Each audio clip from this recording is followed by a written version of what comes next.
Rick and Morty 2013 yılında Adult Swim'de ilk kez yayınlandığında, dede ve torununun her bölüme yayılan galaksiler ve boyutlar arası maceralarıyla hayranlarını kısa sürede heyecanlandırdı. Akıllara durgunluk veren her bir maceranın kaba ama zekice mizahı ve aile üyeleri arasındaki şaşırtıcı derecede dokunaklı anlar arasında, şov dişlerimizi kolayca geçirebileceğimiz eğlenceli çerezler sundu. Ancak 7. sezonda, Rick and Morty'nin orijinal seslendirme sanatçısının ayrılması ve yerine sırasıyla Ian Cardone ve Harry Belden'in getirilmesi de dahil olmak üzere hayranların endişelendiği pek çok değişiklik yaşandı. 7. sezon ayrıca kanonik hikayeyi daha önce gördüğümüzden biraz daha fazla vurgulayarak hayranların dizinin tek seferlik maceralarından uzaklaşıp uzaklaşmadığını merak etmelerine yol açtı. Rick and Morty 7. sezonda Rick acımasızca karısını ve çocuğunu öldüren Rick Grime'in peşine düşerken, Rick'in tek fikirli takıntısını sorgulayan ailesiyle ilişkilerini derinden etkileyen önemli bir yüzleşmeye tanık oluyoruz. Final aynı zamanda Rick ve Morty'nin ilişkisi için dönüştürücü bir notla sona eriyor, çünkü korku deliği, ne düştüklerinde psikolojileri çözülüyor ve Morty'yi değiştirilebilir olma korkusundan kurtulmaya zorluyor. Sezon 8'in bu incelemesi için, her biri dizinin genel geçmişiyle daha uyumlu, bağımsız bir macera sunan bölüm 1, 3, 4 ve 5 sağlandı. 2 and Morty 8. sezon komedi ve absürtlükte hala başarılı. İnceleme için sunulan 4 bölümün her biri, galaksiler arası bir kasa soygunundan Paskalya'nın ardındaki garip sırları keşfetmeye kadar farklı bir Rick and Morty macerasına odaklanıyor. Bu nedenle, 8. sezon şimdiye kadarki en serileştirilmiş sezondan atlıyor olsa da, sezonun ne kadarının kanonik hikayeyi entegre edeceğini doğrulayamıyoruz. İlginç bir şekilde, Morty'nin 7. sezon finalindeki ifşaatları da ana ikilinin dinamiklerini etkilemiş gibi görünmüyor, hala herhangi bir hayranı doyurmak için bol miktarda çekişme, espri ve kahkaha sağlıyorlar. Rick ve Morty'nin epizodik maceraları, yazarları için her zaman kesinlikle saçma fikirler üretmenin mükemmel bir yolu olmuştur ve bu sezonda farklı değil. Ortak yaratıcıdan Harmon'un keskin gözleri hala dümendeyken, her bölümün tonu, temposu ve yazımı hala gergin ve bağımlılık yapıcı. Hicivli ve komik bir senaryo ile donatılmış her bir anlamsız anlatı ritmine kapılıyoruz ve her anı diğer sezonlar kadar keyifli hale getiriyoruz.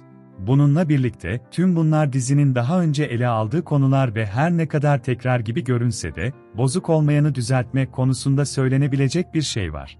Dizi, başarılı olacağını bildiği bir formüle sadık kalıyor ve bu, klonlanmış Rick ve Morty'lerin önceki fikirlerini geri getirse bile 8. sezonda işe yarıyor, bir bölümde, tüm çok boyutlu Rick'lerin hüküm sürdüğü Citadel'i yeniden inşa etme girişimi var. Bu yarı geri dönüştürülmüş konsept, bir dizi hasta aksiyon sekansını beraberinde getiriyor ve Rick-Morty dinamiğine kendi başına ilgi çekici olan farklı bir şekilde ışık tutuyor. Daha sonra, potansiyel olarak serileştirilmiş bölümlerin hiçbiri inceleme için sağlananlar arasında olmasa da, bu epizodik bölümlerin kalitesi, kanonik hikayenin nasıl ele alınabileceği konusunda iyiye işaret ediyor. Rick and Morty 8. sezon bize karakterlerin farklı yönlerini gösteriyor. Rick and Morty 8. sezondaki bu 4 bölüm formülün dışına çıkmasa da, Rick, Morty, Summer ve Jerry karakterlerinin her birinin farklı yönlerini vurgulamaya devam ediyor. Summer of All Fears adlı 1. bölümde Rick, Summer ve Morty'yi kendi yarattığı bir dünyaya hapsediyor ve biz de bu yeni ortamda hayatta kalmanın ve eve dönmenin sonuçlarına tanık oluyoruz. Morty ve Summer'ın bireysel serüvenleri ve dinamikleri ön plana çıkarılarak, her ne kadar hikayenin kendisi absürt olsa da, ton olarak daha hassas ve ciddi bir bölüm izliyoruz. Jerry ve Rick'in 8. sezonun başında kendi bölümlerinde nasıl ele alındıkları konusunda da benzer bir dikkat gösteriliyor. Jerry, 4. bölüm The Last Temptation of Jerry de kendisini bir Paskalya komplosunun merkezinde buluyor ve tatil gelenekleri Smith ailesi için asla eskisi gibi olmuyor.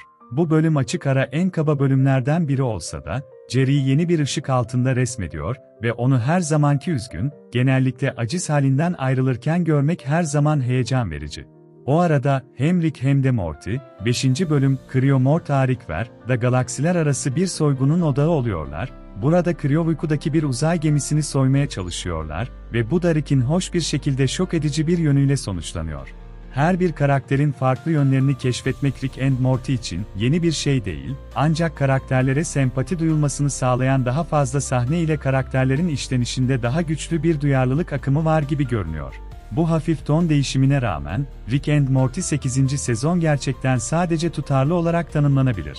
Şimdiye kadar masaya yeni bir şey getirmedi, ancak sunduğu hikaye, mizah ve duygu kalitesi için de suçlanamaz.